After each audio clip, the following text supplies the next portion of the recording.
No sir, वो किसने दिया था? मैंने एक हफ्ते में।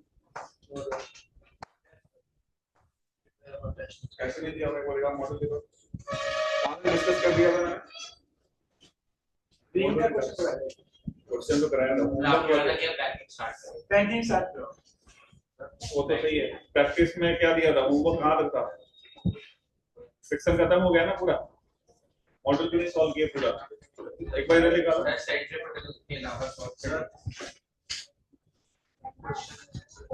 अबे यार, क्लास में पर्सनल डाउट नहीं पूछते हैं, कॉमन डाउट जो मैं होमवर्क दूंगा वो डिस्कस करना है। अगर हर एक बच्चे का अलग अलग डाउट होगा तो 50 बच्चों का पूरा क्लास उसी में जाएगा। कितनी क्लासेस होती है तुम्हारी हफ्ते में? दो क्लासेस में कोर्स भी तो कराना है। अगला टेस्ट कब है? 27। सिंपल सा मैनर है, जो पर्सनल डाउट है आप 4-15 में रुको, उसके बाद डाउट पूछो। ठीक है, जो कॉमन डाउट जो क्लास में चल रहा है वो डाउट क्लास में डिस्कस होता है। समझ में आइए? कोई कुछ सॉल्व करके 1000 बुक है, सब अपना अपना डाउट लेके आ जाओ, क्लास का कैसे चलेगी? डाउट है बाद में पूछोगे। समझ में आया मेरी बात? चलो, मैंने यहाँ पे कहां तक दे दिया था आपको होमवर्क डिस्कस? 1 2 3 डिस्कस हो गया था क्या? एक्सरसाइज 1, एक्सरसाइज 2, एक्सरसाइज 3 डिस्कस हो गया था। तो पूरे हफ्ते आपको कोई मैंने होमवर्क नहीं दिया। होमवर्क लिखो। एक्सरसाइज 4, ये तो आपको कल करना है। एक्सरसाइज 4 और चैप्टर प्रैक्टिस प्रॉब्लम, ये कल मैं डिस्कस करूंगा क्लास में। एक्सरसाइज 4 7 बजे तो आज कितने सवाल है? 7 सवाल है, कैसे नहीं हो पाएगा? शाम को क्या करोगे? एक्सरसाइज 4 में दे रहा हूँ होमवर्क, ये कल डिस्कस होगा। ठीक है, और अगले हफ्ते में बता देता हूँ चैप्टर प्रैक्टिस प्रॉब्लम, ये पूरा कंप्लीट करना है, ये मॉड्यूल। ओके, एक्सरसाइज 4 हाँ, ये पूरा करना है। उसके बाद एचसी वर्मा सॉल्व करना है आपको। आफ्टर दैट इरोडो सॉल्व करना है। ठीक है, उसके बाद आपसे खुद ब खुद सवाल होने लगेगा। क्या दिया होमवर्क समझ में आया? क्या है अगला होमवर्क? एक्सरसाइज 4। और अगले हफ्ते कहां तक करके आना? सैटरडे को। कोई नहीं बोलेगा कि ये होमवर्क दिया वो होमवर्क दिया। चलो, जो तुम्हारा डाउट है, क्या डाउट है इरोडो, क्लास के जस्ट बाद पूछ लेना। ये साथ पूछ लिया तो चलो, हाँ वो साथ कर लेना। और सबका कॉपी में, और ऐसा नहीं कि किताब पे ही सॉल्व कर लिया। कहाँ पे सॉल्व करना है? एक सेपरेट कॉपी बनानी है, तो पूरा प्रॉपर मेंटेन होना चाहिए होगा। ठीक है, जब आपको रिवीजन करना है बुक पे ही सॉल्व नहीं कर लेना है, बुक को गंदा नहीं करना। क्लियर है क्या? एक कॉपी बनानी है जिसमें प्रॉपर होमवर्क वाली कॉपी होगी, मैं कॉपी चेक कर सकता हूँ। ठीक है, चलो। तो मैंने आपको कुछ क्वेश्चन दिए थे रेंज पे टेंशन वगैरह निकालने के लिए, सर नो? वो क्वेश्चन समझ में आ गया था सबको? क्या कॉन्सेप्ट था?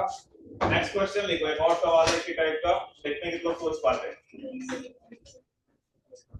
एक रॉड है, ये बना लो जल्दी से।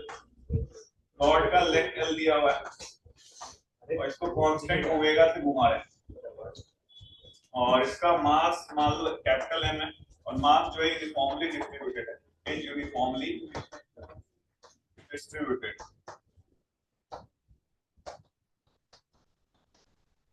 लिख लो, क्वेश्चन लिख लो। थोड़ा टफ सवाल है, आज टफ सवाल करेंगे ताकि हमारा लेवल थोड़ा सा इंक्रीज हो। रॉड है, एल लेंथ का मास। मोबाइल सब रख लो जेब में, मोबाइल इधर पानी पी है। ठीक है, मोबाइल यूज नहीं कर। पर क्लास के में मिनिमम अप्रोच कौन सा मिनिमम? एक क्वेश्चन है कमेंट टेक्स्ट मिनिमम है तो शॉर्ट रेजिस्टेंस होगा। क्लास करेंगे कितनी है? अरे कौन पढ़ा है? रवि से रवि को दूसरे सर है, रवि सर। रवि चौबे। लिख लो क्वेश्चन, लिख लो। Find out tension in the rod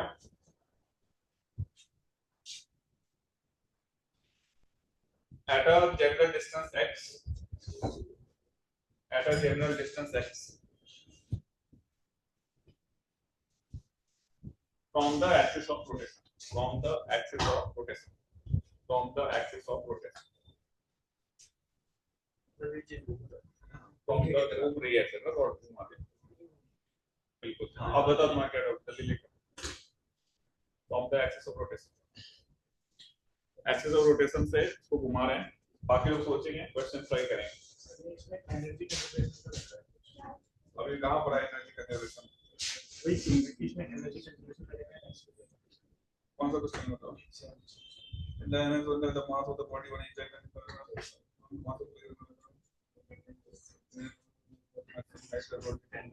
हां, ये एनर्जी तो ठीक है। उसके बाद कौन सा क्वेश्चन है? इसमें देख लेना ना, इसमें देखो, ये बुक जो है ये आपको जेई के लिए तो बनाई नहीं है ना कि आपको बताएगा ये अगले का सवाल इसका सवाल। तुम्हें जिसको देखना जहां तक पढ़े हो वही तरह अप्रोच करना। सर इसमें रिलेटिव मोशन यूज होगा ना? हाँ बिल्कुल, एक पे बैठ के दूसरे का मोशन। सर इसमें जो रोज टू है वो इस रोज की बात कर रहा है इसकी बात कर रहा है? In the element shown, the mass of the ball 1 is theta times greater than rod 2. Rod 2 का मतलब इतना रहेगा। ये तो 2 ब्लॉक है, ये रॉड है, ठीक है। एक पे बैठ जाओ, दूसरे का रिलेटिव मोशन और रिलेटिव मोशन से प्लस हाफ फिक्स करेगा। कौन सा क्वेश्चन था? कौन सा क्वेश्चन की बात कर रहे हो? हां, ट्रक आ रहा था सर, आदमी भाग रहा था अटैक करने।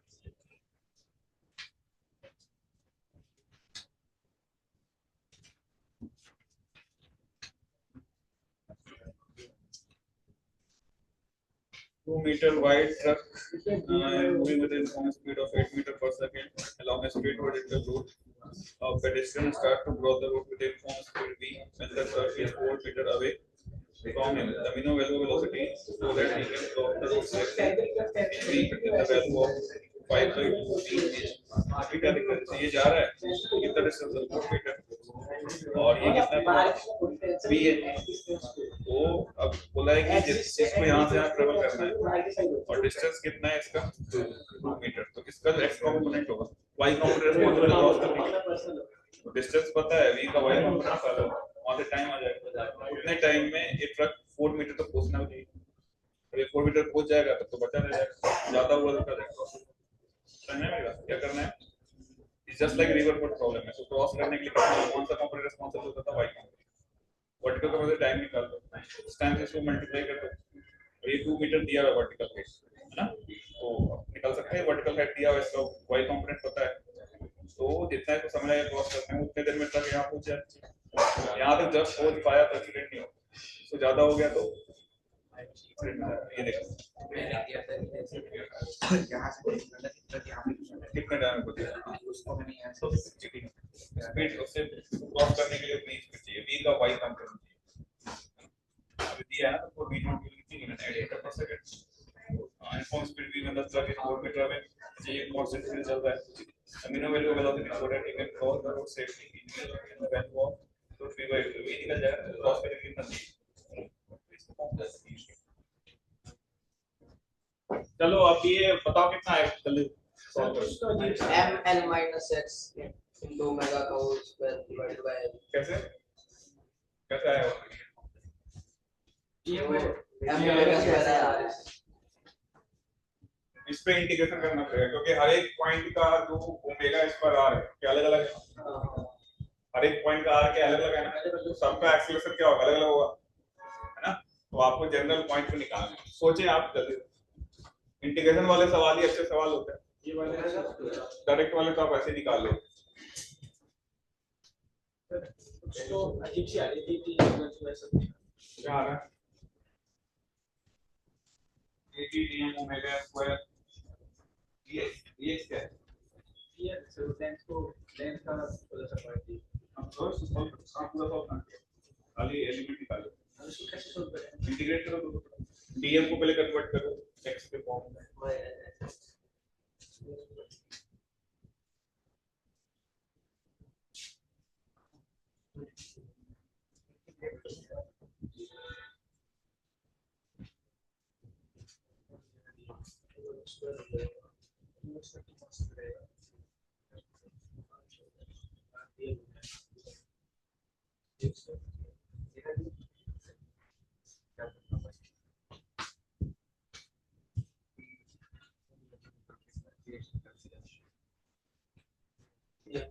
अबे डीएम डीएम ओमेगा स्क्वायर बाहर चला जाएगा।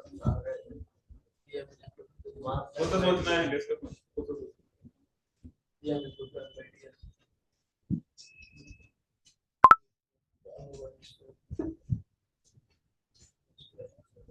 जनरल एक्सपेक्ट टेंशन क्या होगा ये बता। मार्क्स होगा x देखते हैं कौन सोच के बता।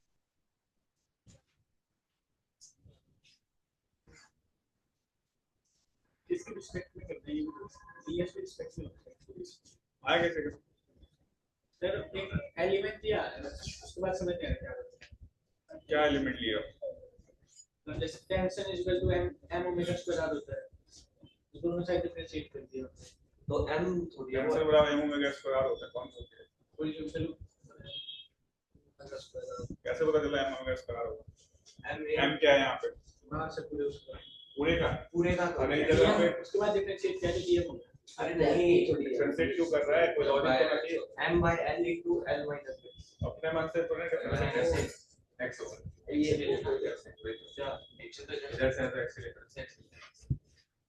माइनस x लेकर पोटेंशियल तो पहले डिफरेंशिएट करेंगे अगर यहाँ से 5 बार वैसे उस रीजन में कि x की इधर वाले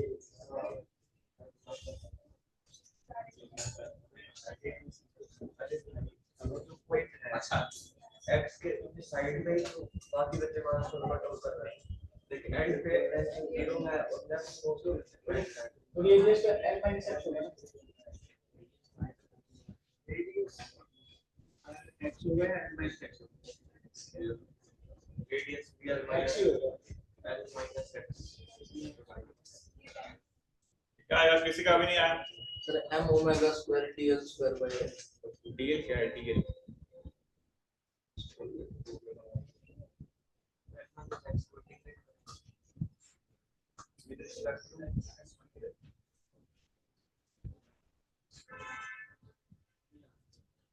नहीं आ रहा है कोई भी अच्छा सवाल तो तुमसे आपसे नहीं आ रहा है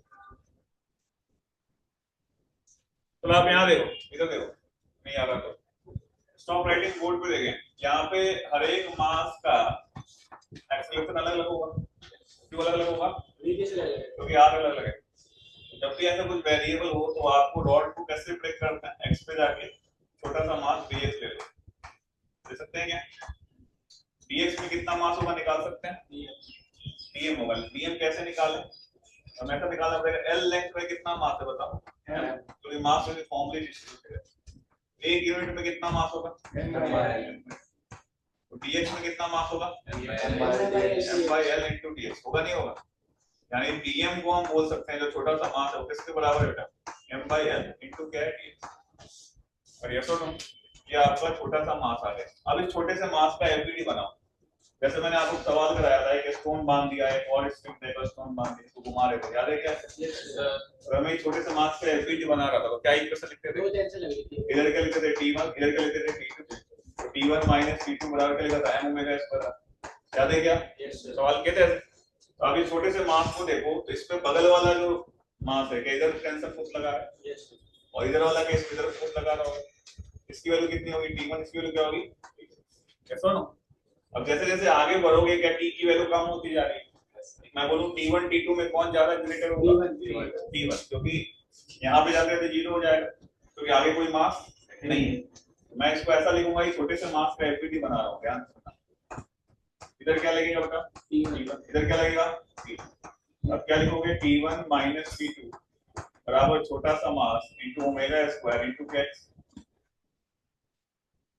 ये लिखते हैं यहाँ से कंपेयर करो m की जगह पे क्या है dm into omega square into x t1 - t2 को हम लिख सकते हैं minus of dt sir into dx क्या रखते हो ये नहीं आना चाहिए ये लिख इसको मैं क्या माइनस ऑफ dt लिख सकता हूँ क्यों लिख रहा हूँ dt का मतलब क्या है small change in tension change का मतलब क्या है फाइनल माइनस इनिशियल तो t2 - t1 लिखोगे क्या वो नेगेटिव होगा होगा नहीं होगा इसलिए मैंने यहाँ पे माइनस ऑफ dt लिख दिया dm किसके बराबर है बताओ m/l dx m/l dx तो आप यहाँ पे क्या लिखोगे m/l into omega square into x यहाँ पे क्या dx आ गया अब मुझे इसको इंटीग्रेट करना है कि नहीं तो जब लेंथ की वैल्यू l है उस समय टेंशन क्या 0 है यहाँ पे टेंशन कितना है बताओ 0 l है तो टेंशन क्या है 0 है और जब हमें x पे निकालना है तो टेंशन क्या t हो जाएगा इसको सॉल्व करेंगे dt का इंटीग्रेशन क्या t आएगा लिमिट लगा दोगे क्या मिलेगा बताओ ये माइनस t आ जाएगा लिमिट लगाओ 0 से t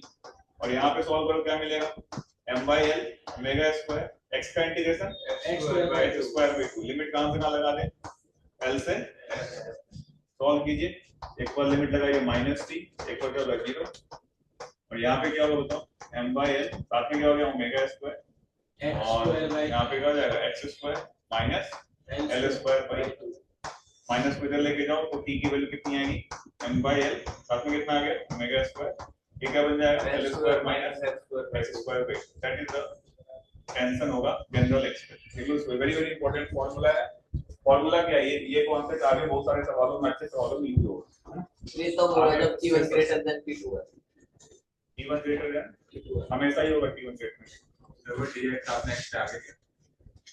अब जब भी रॉड को ब्रेक करते हैं तो जनरल एक्स पे जाके dx का छोटा सा एलिमेंट है, x कहां से कहां वेरी कर रहा है, 0 से l तक, पूरा रॉड गिवन है l डिस्टेंस पे टेंशन 0 है।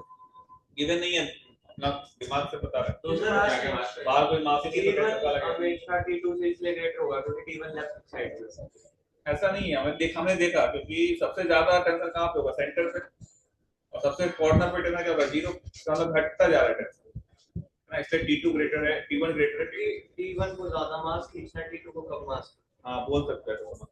T1 T2 का डिफरेंस जब हमने dt लिखा है हाँ c के साथ क्या बेटा, वहां पे हमें t के से तो dt का मतलब क्या होता है बेटा, स्मॉल चेंज इन टेंशन, है ना।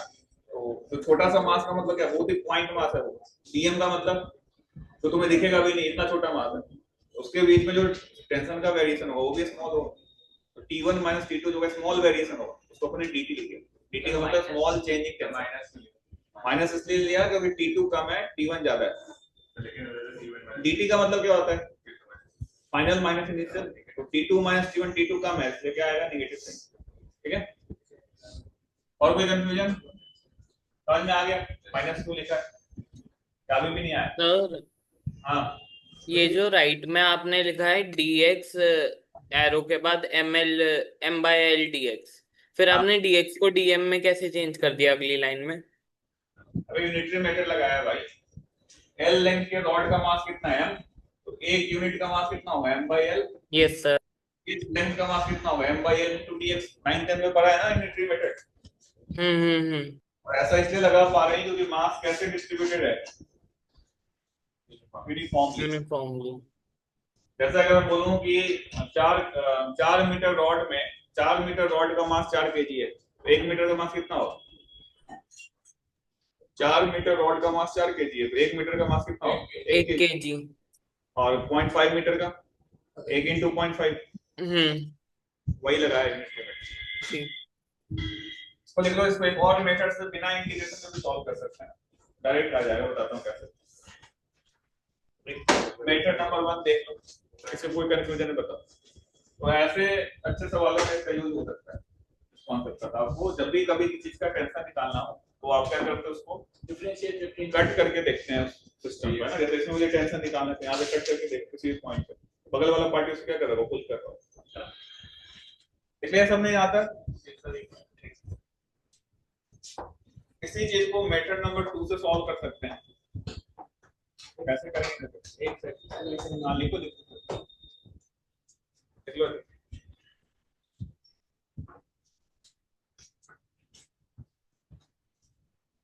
समझ में आया, क्या नाम है आपका, होमवर्क किया था तुमने पूरा module solve section full assignment कर रहे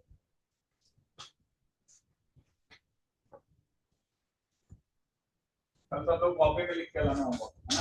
ऐसा नहीं कि ऑनलाइन बैठा ना कर, जब भी आओगे तभी कॉपी पे करो। और अब तुम 9th 10th वाले बच्चे तो हो नहीं कि तुम्हें होमवर्क के लिए घंटा रखा जाएगा, पीटा भी लगाऊंगा। तुम्हें खुद से सोचना है कि तुम्हें एग्जाम देना है, हमारी रिस्पांसिबिलिटी है क्वेश्चन सॉल्व करना, ठीक है बेटा। क्लियर सबने आता? हां सर। और दिक्कत इस वाले स्टेप में देखो ध्यान से, तो जब भी कोई चीज वेरिएबल हो तो क्या करना पड़ेगा बताओ, इंटीग्रेशन पढ़ा था ना बेसिक मैथ में, पढ़ा था लोगों ने। मेथड नंबर, हाँ ये समझ नहीं आया कि T1 T2 को हमने dt कैसे बना दिया, मतलब वो तो एक वैल्यू है तो उसको हमने डिफरेंशिएट फॉर्म में कैसे। बेटा आपने डिफरेंशिएशन ढंग से नहीं पढ़ा है। dy का मतलब क्या होता है, चेंज इन y, dx का मतलब क्या होता है, dt का मतलब क्या है। तो अगर मैं dx का मतलब क्या है, बहुत ही छोटा एलिमेंट जो तुम्हें दिखे भी ना, dx होता है dm जो है बहुत ही छोटा सा मास है, उसमें जो टेंशन में वेरिएशन होगा वही छोटा सा। सर एक बात बताओ, इसलिए तो कैलकुलस में dx या इसलिए T1 T2 2 सर अगर dx आगे की तरफ राइट एक साइड तो 0 जाती है, एक साइड 3 होती है, तो डिफरेंस तो ज्यादा नहीं होता। क्या बोल रहे हो? अगर dx एंड पे शिफ्ट कर देते तो एक कैसे साइड करते जनरल पे करना होता है, इंटीग्रेशन करने का तरीका होता है, कुछ भी थोड़ी ना कर देते हैं मैथ। भी सर एक साइड तो कम है। एक साइड से क्या मतलब, x तो मैंने जनरल लेंथ लिया ना, जनरल लेंथ क्वेश्चन में x क्या है, कोई पर्टिकुलर वैल्यू कोई नहीं है, जनरल x पे लिया। ये क्या कम तो है होना चाहिए डिफरेंस। अगर x जो है वो लेंथ की हाफ से ज्यादा है, मतलब राइट साइड में है, तो ऐसे नहीं लेते बेटा integration, how to take an element एक तरीका होता है। मैं कह रहा हूँ कि जो टेंशन का डिफरेंस है कम तो नहीं होगा। क्या कम नहीं होगा? ये जो दो टेंशन के बीच अरे तो ऐसे समझ, ये है पूरा रोज, यहाँ पे टेंशन ऐसे से बढ़ती जा रही है इस साइड, तो अगर इस पॉइंट को ले तो इसके अंदर जो टेंशन होगी इसके अंदर वाली टेंशन से बिल्कुल चलो ऊंची अगला मैटर नंबर 2 देखें आप, इसको सॉल्व करने का एक अलग तरीका क्या है। इसमें हम ये लगा सकते हैं कि फोर्स बराबर लिखते हो मास इनटू एक्सेलरेशन। एक्सेलरेशन किसका होता है? सेंटर ऑफ मास का। ये पढ़ा है, नेट फोर्स में ए किसका होता है? सेंटर ऑफ मास का। तो अगर आपको किसी भी जनरल एक्स पे टेंशन निकालना है ना, तो आप इस रॉड को यहाँ से कट करो। क्या कर रहे हो यार, तुम तीनों एक साथ मत बैठा करो क्लास में, तुम इधर आके बैठो, बैठ के केवल क्लास डिस्टर्ब करो। इधर आ जाओ, अच्छा तुम ही उठ के इधर, तीनों अलग अलग बैठा हुआ मेरी क्लास में, इधर आके बैठो। बैठ जाते हो फिर मोबाइल चलाओ, गेम खेलो, इधर बैठो, इधर बैठो, फिर से होके पढ़ो। कोई चीज बता रहा हूँ, आप डिस्टर्ब कर रहे हैं। इसमें क्या किया हमने, जनरल एक्स पे गए, अब इस रॉड को काट करके टेंशन देख रहे हैं ना। जब इसको कट करोगे तो ये जो एलिमेंट है ये पूरा, ये कैसा दिखेगा, है कि नहीं? और ये तुम्हारा एक्सिस ऑफ रोटेशन है, ये कितने डिस्टेंस पे बताओ, एक्स पे। अगर हम इसका मास निकालें, इसका जो मास कितना होगा बताओ उस तरीके से, m/l इनटू क्या जाएगा, l-x। समझ में आता है सबको? अच्छा, अब जब कोई सिस्टम मूव कर रहा होता है, इसमें थोड़ा सा सेंटर ऑफ मास को कॉन्सेप्ट लगाऊंगा, उस बॉडी का सेंटर ऑफ मास उसके ज्योमेट्रिकल सेंटर पे होगा। जैसे मान लो कि ये बॉडी है, इसका सेंटर ऑफ मास कहां पे होगा? अभी आपने पढ़ा नहीं है सेंटर ऑफ मास, क्योंकि आप इतना तो बता ही सकते हो कि इसका सेंटर ऑफ मास सेंटर पे होगा, और वो 9th 10th में पढ़ा ये सुनो। तो इस पूरे जो रॉड है इसका सेंटर ऑफ मास का यहाँ कहीं होगा, सेंटर पे। मैं बोल सकता हूँ सेंटर पे पूरा मास है, और ये मास कितने रेडियस के सर्कल पे घूम रहा है, x प्लस, ये बताओ ये लेंथ कितना था, l माइनस x बाई क्या 2। समझ आ रहा है क्या? इससे आप बिना इंटीग्रेशन के एक स्टेप में आंसर निकाल लोगे, तो कैसे आएगा। तो अगर आप इस पूरे एलिमेंट का f नेट लिखो, f नेट क्या होगा बताओ, mass into a of what, centre of mass. f कौन सा फोर्स है, टेंशन है। मास कितना है इस बॉडी का बताओ, m/l into l minus x। और एक्सेलरेशन ऑफ सेंटर मास क्या होगा, ओमेगा स्क्वायर। और r की वैल्यू कितनी होगी बताओ, x प्लस कितना था ये, x प्लस 2x हो गया, प्लस कितना हो गया l माइनस x बाई 2, कितना हो गया सॉल्व करके, x प्लस l बाई 2, यानी ओमेगा स्क्वायर r की वैल्यू कितनी हो गई, x प्लस l बाई 2। अब ध्यान से देखो, इसको सिंपलीफाई करोगे तो बिना इंटीग्रेशन का आंसर आ जाएगा। क्या आ जाएगा, m omega square by l, l a plus b minus b क्या हो जाता है, a square minus x by 2। एक लाइन में आंसर आ गया बिना इंटीग्रेशन के। यस और नो? लिखो इस चीज को, मेथड नंबर 2 लिखो, जिसमें हमने न्यूटन का सेकंड लॉ लगाया। इसमें f नेट बराबर होता है m into a centre of mass. इसको ध्यान से लिख लो, कोई डाउट होगा तो बोलना। तो जब भी टेंशन निकालने के लिए बोले, इसका मतलब आपको सिस्टम को कट करना है, उस पॉइंट पे देखना है कितना फोर्स लग रहा है, ठीक है।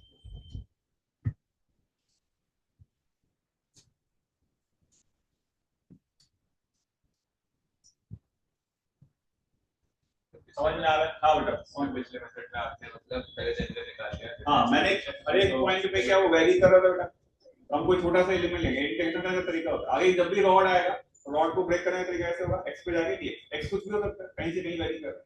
कहां से कहां वैरी कर रहा था, 0 से l तक। तो हमने x पे गए, छोटा सा मास ले लिया, उस मास को देखे कितना फोर्स लग रहा है, उस मास पे कितना फोर्स लग रहा होगा, T1 T2, और इसको सॉल्व करें। एक्चुअली क्या है, ये जो रॉड है, रॉड तो पार्टिकल से ही मिलके बना होगा, उसमें क्या इनफाइनाइट पार्टिकल्स होंगे जनरली, है क्या बेसिकली ये सिस्टम। ऐसे बहुत सारे मास रखे हुए हैं, रखे हुए नहीं रखे हुए, और घुमाओगे इसको, बगल वाला मास इधर पुल कर रहा होगा और ये मास इधर पुल कर रहा होगा। अभी छोटे से एलिमेंट को रियलाइज कर रहे हैं आप, और वहां से टी की वैल्यू निकाल रहे हैं। एक तरीका तो इंटीग्रेशन का, इंटीग्रेशन से बचना है तो ये लगा सकते हैं सेंटर ऑफ मास, किसी भी जनरल पॉइंट से कट करा, जो मास है वो सर्कल में घूम रहा था m ओमेगा स्क्वायर, और डिस्टेंस क्या हो गया, सेंटर ऑफ मास का लिखना, ठीक है। समझ में आया है? तुमको आगे फ्रीजी पक्का आ गया पीछे। इस तरीके से इंटीग्रेशन वाले सवाल भी एग्जाम में आ सकते हैं। करेक्ट। अब अपन क्या बैंकिंग ऑफ रोड देखना था। नेक्स्ट देखो आप, circular turning and banking of roads. Circular turning and banking of roads ध्यान से समझेंगे, इंपॉर्टेंट टॉपिक है। सर्कुलर मोशन पे क्वेश्चंस मिलेंगे आपको एग्जाम में बहुत सारे।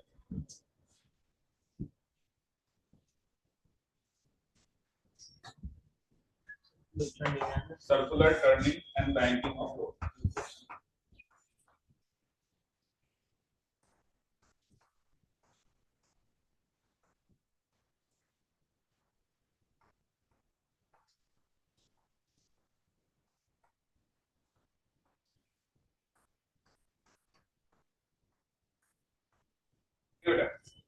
ध्यान से सुनना क्या मैं बोल रहा हूँ। मान लो कभी भी ऐसा एक कोई कर्व पाथ है ना, और यहाँ पे कोई व्हीकल चल रहा है,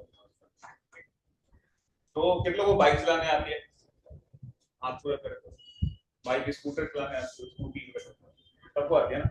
जब तुमने सीखा होगा बाइक चलाना या स्कूटर चलाना, जो तुम्हें सिखा रहा होगा ना, जब तुम्हें टर्न लेना होता था तो क्या बोलता था कि तो स्पीड कम कर लो। तो स्पीड, तेज से स्पीड करते हुए गाड़ी को मोड़ोगे तो लंबे रेडियस पर कर्वेचर पे जाते हैं, तो वहां पे एक्सीडेंट होने के चांस है, या आपको गाड़ी स्लिप हो भी सकता है। अगर आप टर्न ले रहे हो, काफी स्पीड में टर्न ले रहे हो सकता है गाड़ी क्या करे, स्लिप कर जाए, स्पीड कर जाए और आप गिर जाओ। जैसे उसका रीजन देखने वाले हैं। होता क्या है, जैसे मान लो कोई व्हीकल अगर सर्कल में घूम रहा है और ये रेडियस मान लो स्टार है, तो मैंने बोला था इसको जो सेंट्रीफ्यूगल फोर्स होगा कौन प्रोवाइड करेगा? फ्रिक्शन। कौन प्रोवाइड करेगा? फ्रिक्शन। क्योंकि टायर और ग्राउंड के बीच में कौन सा फोर्स है? फ्रिक्शन। और कोई फोर्स, तो इसको अगर सर्कल में घुमाता है तो कौन सा फोर्स घुमाता है बताओ? फ्रिक्शन। अगर मैं बोलूं कि अगर एक सर्कुलर टर्न में घूमने के लिए कितना सेफ स्पीड होगा वो हमें चाहिए। एक क्वेश्चन के फॉर्म में लिखो, क्वेश्चन लिखो थोड़ा सा कि मान लो इसका मास है, मैं क्वेश्चन लिखो कि फाइंड आउट, फर्स्ट पार्ट में लिखो find out range of speed, range of speed, range of safe speed. Safe इसलिए बोल रहे हैं क्योंकि स्लिप कर जाएगा तो मुंह हाथ फूट जाएगा ना। Find out range of speed so that, find out range of speed so that vehicle will not escape on the track, skid on the track। और म्यू दिया हुआ है आपको, कोएफिशिएंट ऑफ फ्रिक्शन किसके बीच में बेटा? टायर और ग्राउंड के बीच में,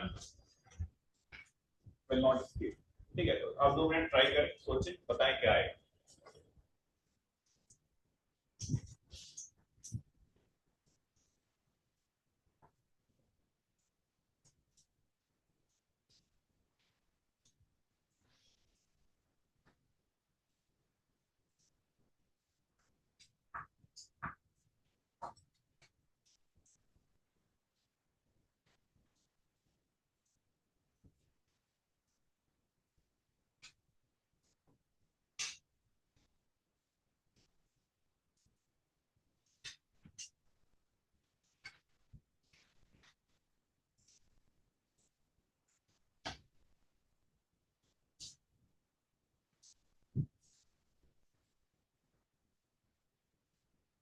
सर निकालना क्या है?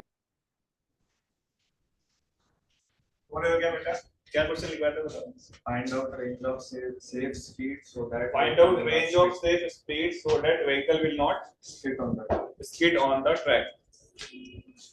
सर ये तो मतलब उससे आगे ना 0 से लेके सर रेंज निकाल लो, रेंज निकाल लो। रेंज लास्ट क्लास में कराया था, रेंज वाले सवाल याद है? एक रेंज में फोर्स की लिमिट आती थी उस तरीके से। हाँ वो करेक्ट।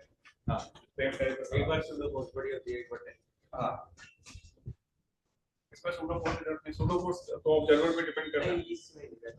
देखो सूडो फोर्स जो है, आप जरूरी नहीं कि हर एक सवाल में सूडो फोर्स लगे। सूडो फोर्स आप पे डिपेंड कर रहा है, सवाल कहां से देख के सॉल्व कर रहे हो। रूट 10 न्यू वन फ्रिक्शन को रेडियल एक्सीलरेशन से ज्यादा होना पड़ेगा ना, फ्रिक्शन और रेडियल एक्सीलरेशन से ज्यादा।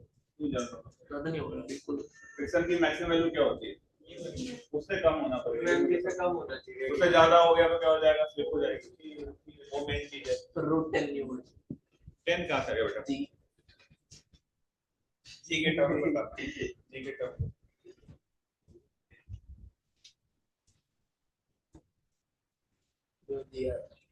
बहुत ही आसान है। इधर देखो, इसको सेंट्रीपिटल, मैंने कल लास्ट क्लास में बताया भी था कि सर्कल में घूमने के लिए कोई कोई फोर्स चाहिए।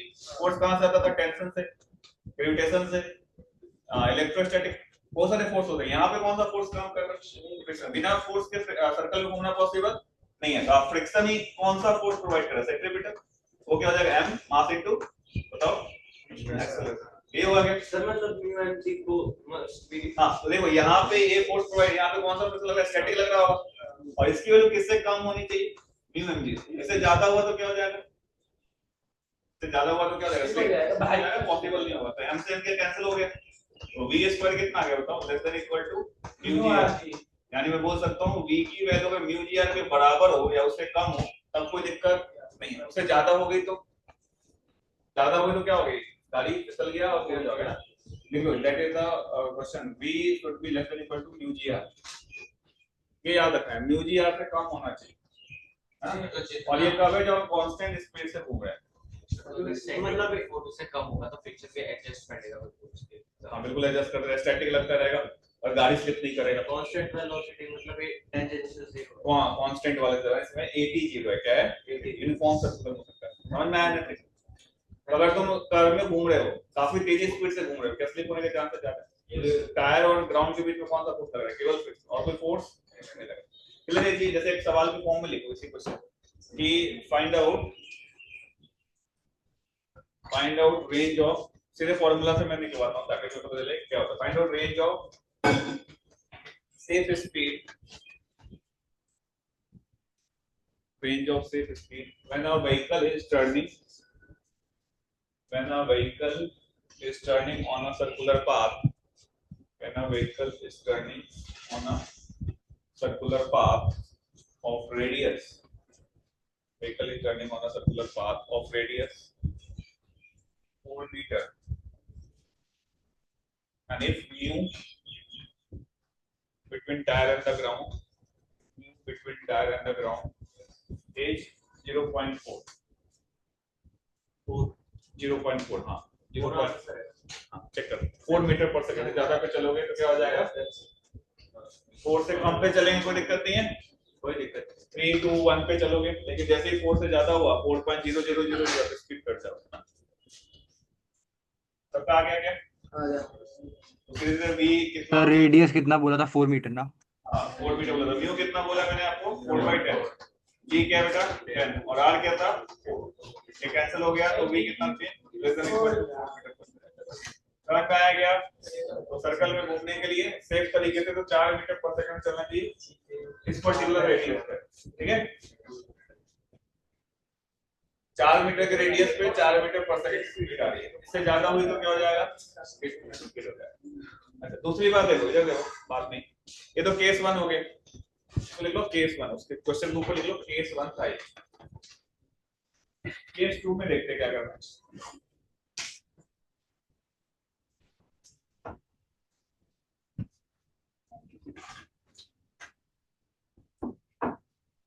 केस 2 में देखो कि अगर मान लो कुछ लोग क्या करते हैं, गाड़ी को एक्सेलरेट करते हुए मोड़ते हैं, लेटर लेते हुए मोड़ रहे गाड़ी को, उस पे क्या होगा? सेफ स्पीड की वैल्यू और कम हो जाएगी। जैसे कांस्टेंट स्पीड से चल रहे थे, स्लेटर को कांस्टेंट रख के चला रहे थे तो 4 आया था, क्या मतलब? म्यू जी आ रहा था।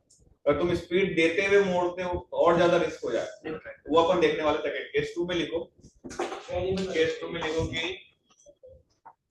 Vehicle is accelerating with tangential acceleration 80। हाँ देखो पहले, vehicle is accelerating with tangential acceleration 80 and if the coefficient of friction is mu, then find out the range of safe speed. Then find out the range of safe speed. And find out the range of, what's in the form is, then find out the range of what? Safe speed. Try to think about it. Radius r Radius r. मास है Radius r और mass m लेना है। हाँ बेटा, हाँ 8 angle. मास क्या है? अब बताओ कितना होना चाहिए स्पीड अगर मैं एक्सीलरेट करते हुए गाड़ी को मोड़ना चाहता हूँ,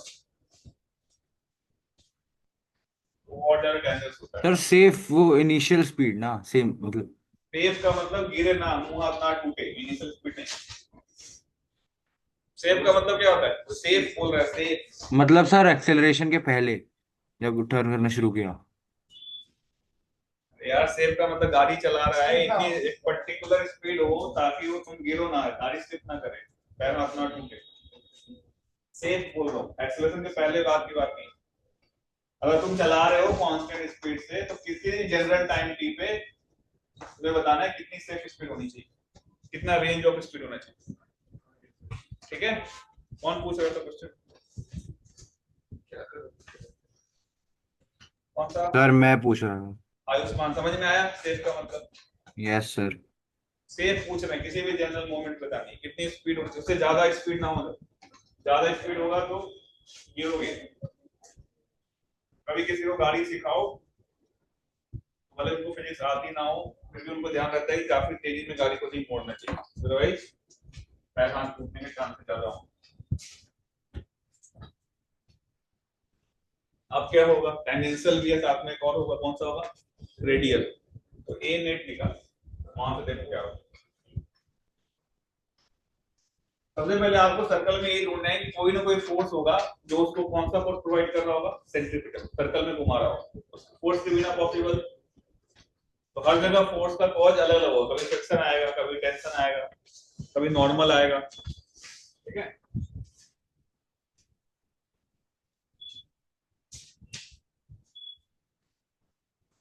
जो फ्रिक्शन होगा वो नेट के अपोजिट डायरेक्शन में नेगेटिव में आएगा, इसका 80 आएगा, 80 के टर्म्स में आएगा। p बतानी है, म्यू भी आएगा उसमें, है ना? म्यू भी आएगा जो फ्रिक्शन भी है। तो बहुत ये क्या नॉन यूनिफॉर्म सर्कुलर मोशन का होगा सवाल है? एससी वर्मा लेके आया सब लोग? एससी वर्मा लाया सब लोग? अब लेके आए और कौन? एससी वर्मा बुक लेके आनी है ना क्या? सर तो मैं क्वेश्चन कर रहा हूं, बेटा रूट में आएगा, बिल्कुल आएगा।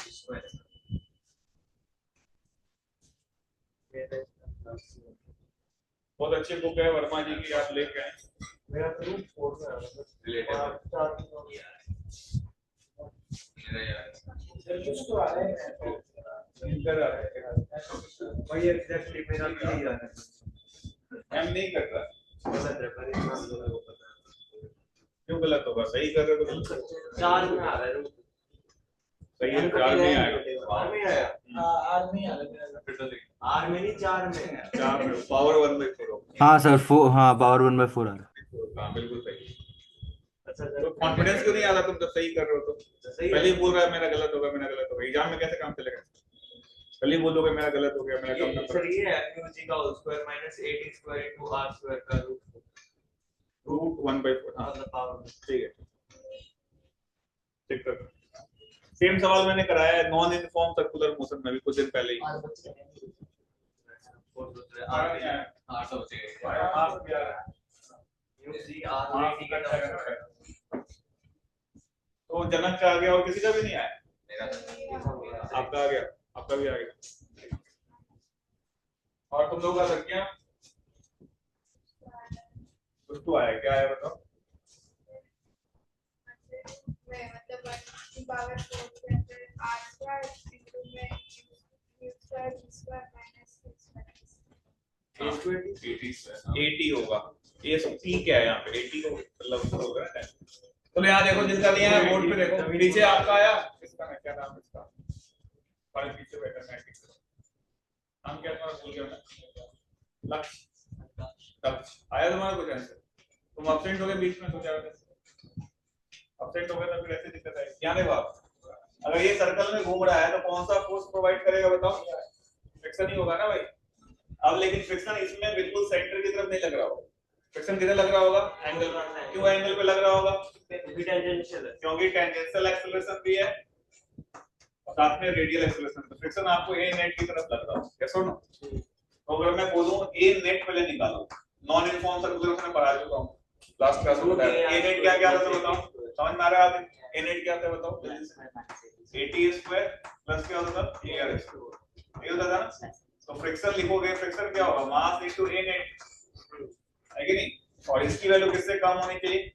Mu M. इससे ज्यादा तो पॉसिबल ही नहीं है, फ्रिक्शन की मैक्सिमम वैल्यू होती है ये। तो आप यहाँ पे m से m कट गया, तुम्हारा m कैसे आ रहा था? मतलब m में नहीं घटा, ये नहीं लिखा था। तो गलत किया ना, तो फिर ऐसे नहीं करना। AT स्क्वायर प्लस AR का स्क्वायर, AR क्या होता है बताओ? B स्क्वायर बाय R, इस पूरे का square less than equal to क्या होगा? Mu G. इसको हटाने के लिए दोनों तरफ स्क्वायर कर दो, स्क्वायर करोगे क्या मिलेगा बेटा? AT स्क्वायर प्लस b की पावर 4, यहाँ पे क्या मिलेगा? R square less than equal to mu square, फिर क्या हो गया? G square. अब आपको ये v चाहिए ना, ये वाला चीज हमें चाहिए, तो हम क्या लिखेंगे? v की पावर 4, यहाँ पे क्या लिखोगे? R square less than equal to क्या लिखेंगे? म्यू स्क्वायर, फिर क्या लिखेंगे? G स्क्वायर माइनस क्या लिखोगे? AT square. तो v की पावर 4 कितना हो जाएगा? लेस देन इक्वल टू बताओ? R स्क्वायर फिर म्यू स्क्वायर फिर G square minus AT square, है ना? इस पूरे का पावर क्या हो जाएगा? 1/4। कैसा होगा? लिख लो इसको। तो सर मतलब किसी भी टाइम t पे v की वेलोसिटी से कम। हाँ, इससे ज्यादा हुई तो स्पीड होने के चांसेस ज्यादा है, और इसको कैलकुलेट करोगे तुम्हें पता चलेगा जो म्यू जी आर था उससे भी कम स्पीड आ रही है, यानी एक्सीलरेट करने पर रिस्क बढ़ जाता है। ठीक है, तो कभी बाइक चलाओ या कभी कोई भी व्हीकल चला रहे हो तो स्पीड बढ़ाते हुए टर्न लेने की जरूरत। अच्छा मतलब ये हाँ, म्यू जी आर से ज्यादा है, इसलिए एक्सेलरेशन का रिस्क बढ़ता मतलब ये जो वैल्यू कैलकुलेट करोगे म्यू जी आर से कम आएगी, तो उसका पावर 1/4 है ना।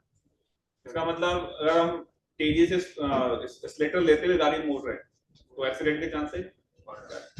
समझ में आया मेरी बात? अच्छा इधर देखो, अभी तक हमने जो दोनों सवाल सॉल्व किए, इसमें आप देख रहे हो कि सर्कल में घुमाने के लिए कौन सा फोर्स रिस्पांसिबल है?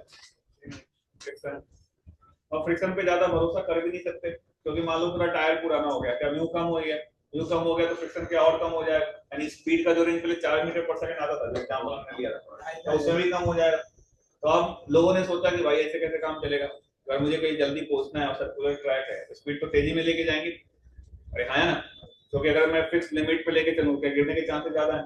तुमने वो देखा होगा रेसिंग कार्स या रेसिंग बाइक वाले जो होते हैं, देखा है कभी गेम जो चलाते हैं, क्या वो काफी स्पीड में चला रहे होते हैं, तो उसके तो हर एक केस में एक्सीडेंट हो जाना चाहिए। लेकिन आपने देखा होगा जब रेसिंग बाइक होता है, वो जो रोड होता है वो हल्का सा इंक्लाइन होता है, हल्का क्या होता है? इंक्लाइन। इंक्लाइन को होने को क्या बोलते हैं? Banking of road. क्या बोलते हैं? बैंकिंग ऑफ रोड से फायदा क्या है? हमारी डिपेंडेंसी फ्रिक्शन पे क्या हो जाएगी? कम हो जाएगी। अभी हम किस पे डिपेंडेंट है? बिल्कुल अगर फ्लैट ट्रैक है तो जो काम हो रहा है कौन प्रोवाइड कर रहा है? पहले में भी म्यू आया था, इसमें भी क्या आया था? म्यू पे डिपेंड कर रहा है, यस और नो? म्यू पे डिपेंडेंसी खतरनाक है, टायर पुराना हो गया, यस और नो? तो गिरने के चांसेस ज्यादा हैं। हम चाहते हैं नॉर्मल हमें सेंट्रीफ्यूगल प्रोवाइड करे, इसलिए हम क्या करेंगे? रोड को क्या कर देंगे? स्लाइटली बैंक इंक्लाइन कर देंगे। अगला सवाल, अगला नेक्स्ट में लिखो, केस 3 में लिखो कि in the above two examples, example case लिखो, in the above two cases, in the above two cases we have observed that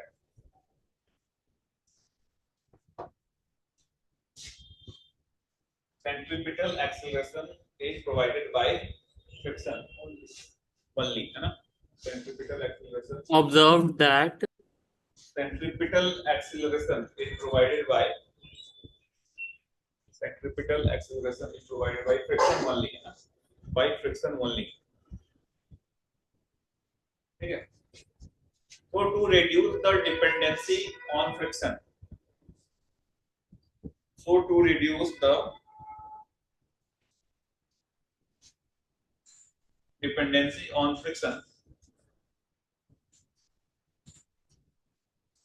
roads are slightly inclined.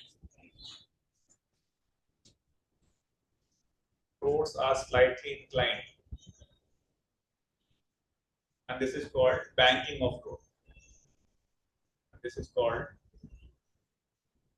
Roads are slightly inclined and this is called क्या बोलते हैं इसको बेटा? Banking of road. Road को हल्का सा कर दिया, बैंक कर दिया। अब देखते हैं बैंकिंग करने से फायदा क्या होगा। नॉर्मल जो होगा वो क्या करेगा? तुमको सेंट्रीफ्यूगल प्रोवाइड करेगा, तो फ्रिक्शन पे डिपेंडेंसी क्या हो जाएगी? कम हो जाएगी। जैसे आप इधर देखिए, मान लो हमने इसको समझने के लिए रोड को हल्का सा इंक्लाइन कर दिया, मैंने फिगर में थोड़ा ज्यादा एंगल बता दूं, पता ये स्मॉल है, ये ठीक है। और यहाँ पे मैं कोई भी व्हीकल का शेप बना देता हूँ। हाँ, अच्छा कलाकार तो वही है, समझने के लिए व्हीकल है ना। और ये जो है आपका सर्कल में ऐसे घूम रहा है ना, राइट साइड बना ऐसे ये रोड चारों तरफ हो रही है। देखा ना, मैं वो देखा और रेसिंग बाइक बना ऐसे ही लाइन। तो आप इधर देखो, इसमें एक नॉर्मल किधर लग रहा है बेटा, ऊपर, और एमजी किधर लग रहा है, नीचे की तरफ।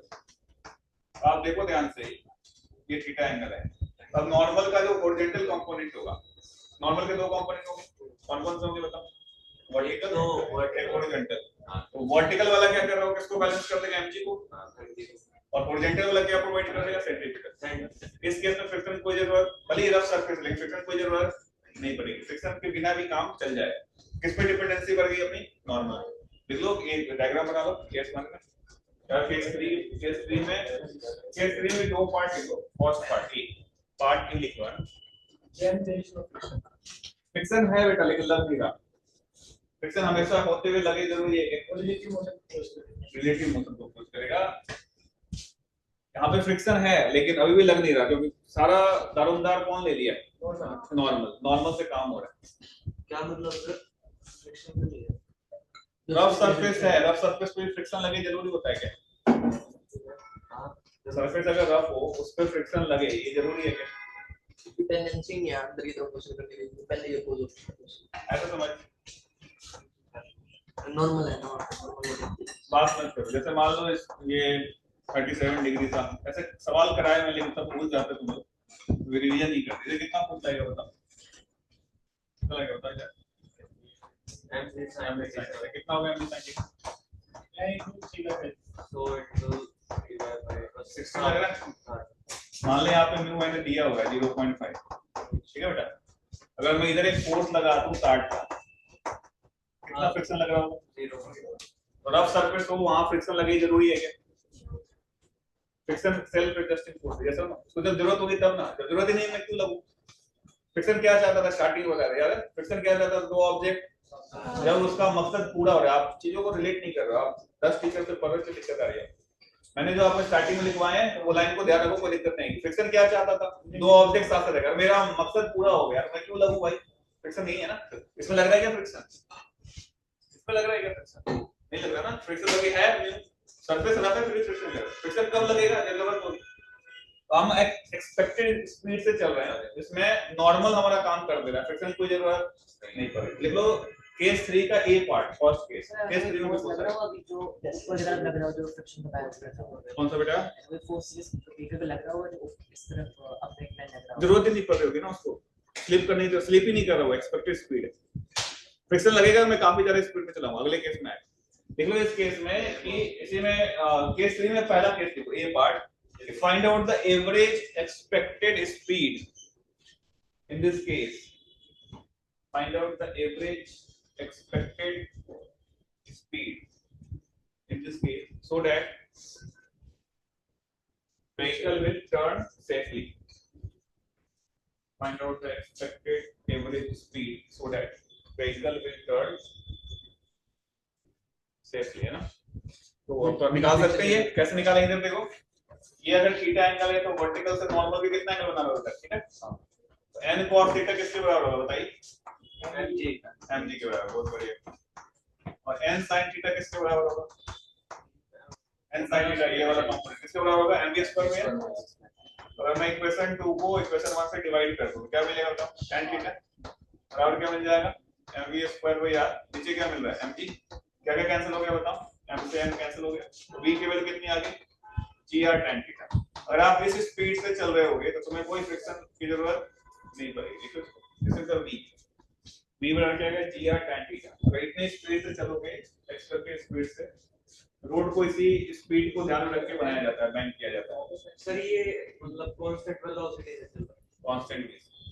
और ये जो एक्सेलरेशन जैसे आप रोड का डिजाइन कर रहे हो, इंजीनियर है ना, रोड को बोला कि डिजाइन करो, तो वो हर एक केस के लिए डिजाइन नहीं करेगा, एक एक्सपेक्टेड एवरेज स्पीड के लिए करेगा। जैसे कोई पुल बनता है उसको तो हमेशा क्या होता है, मास चेंज होते रहते हैं ना, तो वो एक एक्सपेक्टेड एवरेज के लिए किया जाता है ताकि उससे ज्यादा बड़े घटे से कोई फर्क ना पड़े। तो ये कौन सा स्पीड है? एक्सपेक्टेड एवरेज स्पीड, जिसमें कोई भी फ्रिक्शन लग नहीं रहा है। कितनी होनी चाहिए वैल्यू? v बराबर क्या होता है? gr tan थीटा, है ना? इसको ध्यान में रख के रोड को बैंक किया जाता है। तो इसको v बराबर क्या हो गया root under gr tan theta, ये याद रखना है। मतलब एंगल, हाँ एंगल, मतलब अगर ऐसे चल रहे हो कोई फ्रिक्शन नहीं चाहिए तुम्हें तो v बराबर कितना होना चाहिए बताओ रूट gr tan थीटा, याद रहेगा ये। लेकिन मान लो कुछ लोग हैं उल्टे दिमाग के, नहीं हमें तो तेज चलाना है, इस पे भी तेज चलाना है, अगर मान लो gr tan थीटा से काफी ज्यादा स्पीड हो रही तो अब फ्रिक्शन किधर, अब फ्रिक्शन आएगा।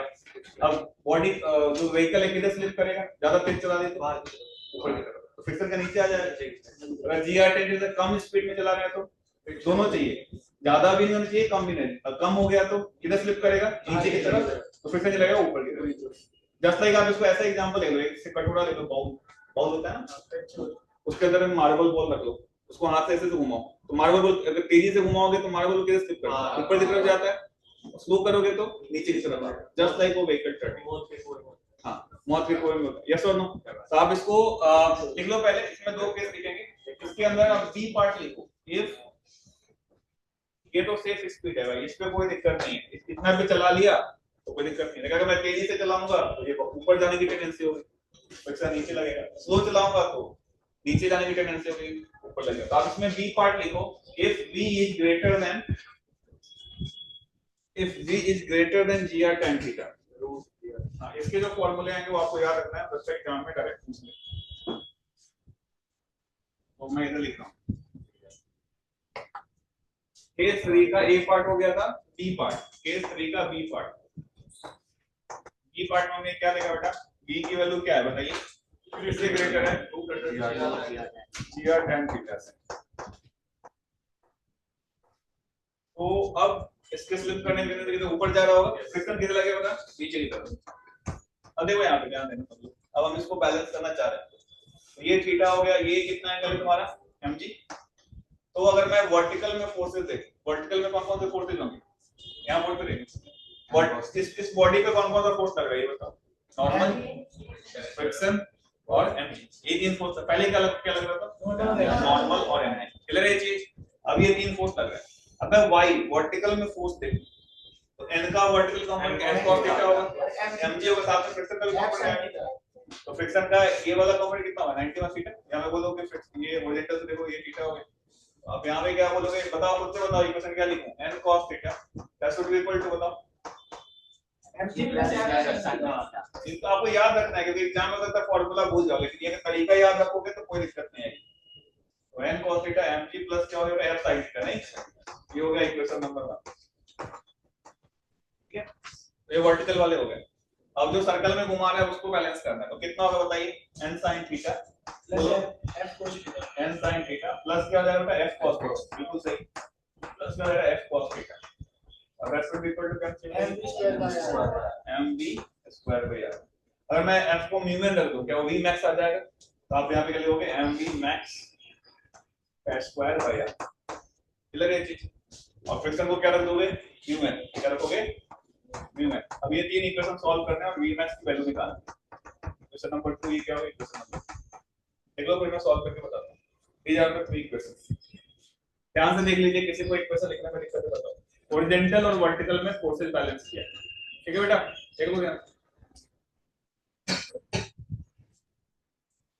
अब मुझे सॉल्व करना है, v max निकालनी है, कैसे सॉल्व करें देखो यहां पे। सर ये जो एक्सेलरेशन है किस डायरेक्शन में होगी, सर्कल में घूम रहा है तो कोऑर्डिनेट सेट करोगे, कोऑर्डिनेट, हां तो इतना पूरा मैं चला देता हूं, कोई सर्कल में घूमता है किधर होता है इसमें, कौन से एक की बात कर रहा हूं, सेंटर की तरफ। अब यहां पे देखो फ्रिक्शन बराबर क्या है म्यू, इसको सॉल्व करते हैं, ये वाली वैल्यू को मैं इसमें पुट करता हूं, पहले पुट करोगे क्या बनेगा बताओ, n cos थीटा माइनस क्या होगा बताओ, un sin थीटा बराबर क्या हो गया mg। यहां से आप क्या करो, n को कॉमन निकालो, तो ये क्या हो जाएगा mg अपॉन क्या हो जाएगा बताओ, cos थीटा माइनस क्या हो जाएगा म्यू sin थीटा।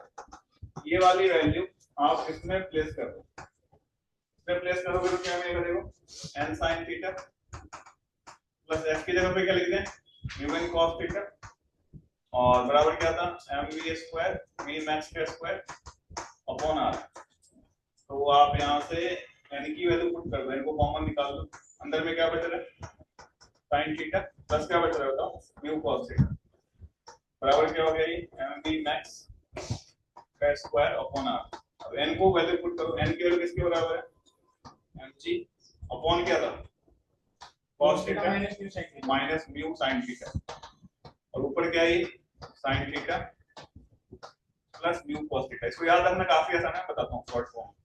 और ये क्या है तुम्हारा mv max का स्क्वायर अपॉन r, क्या क्या कट रहा है बताओ m से m गया, तो v max कितना मिलेगा बताइए, v max मिल जाएगा अंडर रूट ऑफ gr। अब यहाँ देखो ध्यान से इसको और सिंपलीफाई करते हैं, इस पूरे टर्म को cos थीटा से डिवाइड कर दो, कैसे कर दो, तो sin बाई cos क्या हो जाएगा tan थीटा प्लस क्या बचेगा म्यू, नीचे क्या बचेगा होता 1 माइनस म्यू tan थीटा। ये काफी सिंपलीफाइड फॉर्म है, इसको आप याद रख सकते हो। देखो ये v max है, कितनी मैक्सिमम स्पीड होनी चाहिए जब तक